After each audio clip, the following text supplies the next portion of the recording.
शेतकऱ्यांना शेती सुलभपणे करता यावी यासाठी केंद्र सरकारनं ॲग्रीस्टॅक योजनेअंतर्गत फार्मर आयडी तयार करायला सुरुवात केली आहे। डिजिटल आधार कार्डच्या धर्तीवर हे कार्ड विविध योजनांसाठी समन्वय साधण्यास सोयीचे ठरणार आहे।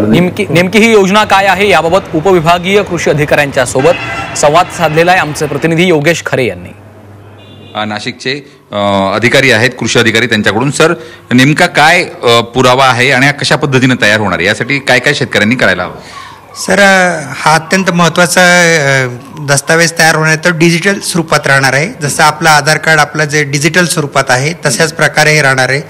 तर प्रत्येक शेतकऱ्याने हे काढायचं आहे की याच्यातून फायदा असा होणार आहे की आपल्याला एका शेतकऱ्याची समजा अनेक गावात शेती असेल किंवा एका गावात वेगवेगळ्या ठिकाणी असेल तरी ती सर्व शेती एकाच आयडी या खाली येणार। आणि तो जर आपण आयडी नंबर जर टाकला, जसं आपण पॅन नंबर टाकला किंवा आधार नंबर टाकला तर आपली सगळी माहिती मिळू शकते, कुठे राहतो, काय करतो। तसं फार्मर आयडी हा जर आपण टाकला कुठल्याही सॉफ्टवेअरमध्ये किंवा वेबसाईटला जिथं गरज असेल तर त्या संपूर्ण शेतकऱ्याची शेती कुठे कुठे आहे, किती आहे, कोणते पिकं पेरणार आहे, ई पीकच्या मार्फत त्याच्यात आपल्याला पीक पेरणी पण मिळणार आहे। तर त्याचा वापर निश्चितच चांगल्या पद्धतीने होऊ शकणार आहे। फार कागदपत्रांची आवश्यकता नाही, फक्त आपल्याला आधार लिंक मोबाईल नंबर आपला हवा आहे आणि आधार कार्ड हवं आहे। ते आधार कार्ड घेऊन आपण आपल्या जवळच्या नजीकच्या सेतू केंद्रात जा, तिथं आपला जो आधार नंबर टाकला की त्याच्यासाठी आपल्यानंतर मग आपला जो खाते उतारे असतील, आपल्याकडे जेवढे सातबारे असतील ते तेवढे घेऊन जा।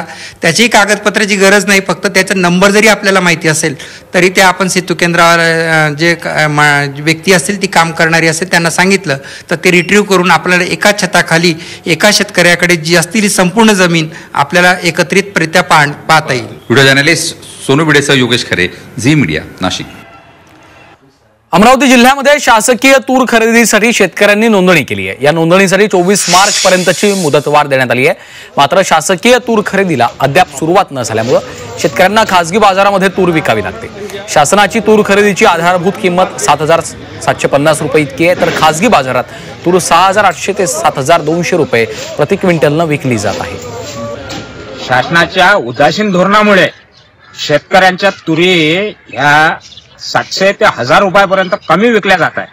शासनानं भाव जरी 7,750 रुपये ठरविला आहे, पण अद्यापपर्यंत तूर खरेदी केंद्र चालू न झाल्यामुळे जे खासगी व्यापारी आहे, कृषी उत्पन्न बाजार समितीत जे व्यापारी आहे, हे हेतुपुरस्परपणे 700 ते 1,000 रुपयापर्यंत शेतकऱ्याचा माल हा चांगल्या दर्जाचा असल्यावरही 1,000 ते 1,500 रुपयाच्या फरकानं खरेदी करत आहे। शेतकऱ्याला इलाज नाही, कारण सरकारवर भरोसा राहिलेला नाही की तूर खरेदी करतात का नाही करत। कारण सोयाबीन आतापर्यंत खरेदी चालू होती, आता अजूनपर्यंत तूर खरेदी केंद्र चालू केलेलं नाही।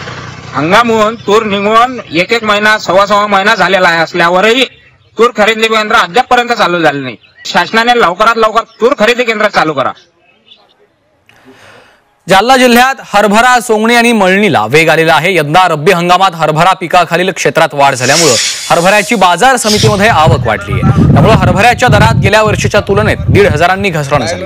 यंदा बाजार समितीमध्ये हरभऱ्याला 5,800 ते 6,500 रुपये प्रति क्विंटल दर मिळतोय।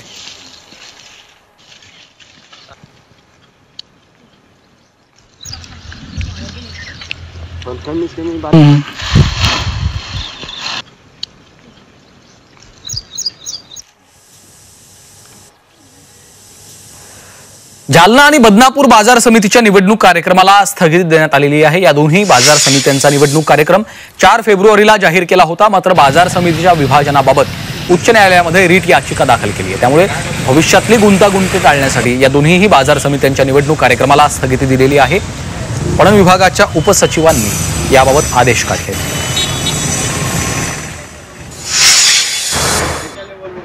अकोला जिल्ह्यात यंदा ऑक्टोबर महिन्यात झालेल्या पावसामुळे लिंबू बहराला फटका बसलाय। शिवाय त्यानंतर धुक्यामुळे काही बहर गळाल्यानं यंदा बागांमध्ये झाडांवर लिंबांची संख्या अत्यंत कमी झाली आहे। बहर फुटला नसल्यानं बाजारात कमी आवक होती आहे। परिणामी यंदा फेब्रुवारी महिन्यातच लिंबाचा दर 5,000 रुपयांपर्यंत प्रति क्विंटल गेलाय। मात्र या भाववाढीचा फायदा शेतकऱ्यांना होत नसून व्यापारी वर्गाला होतोय, असं शेतकऱ्यांचं म्हणणं आहे।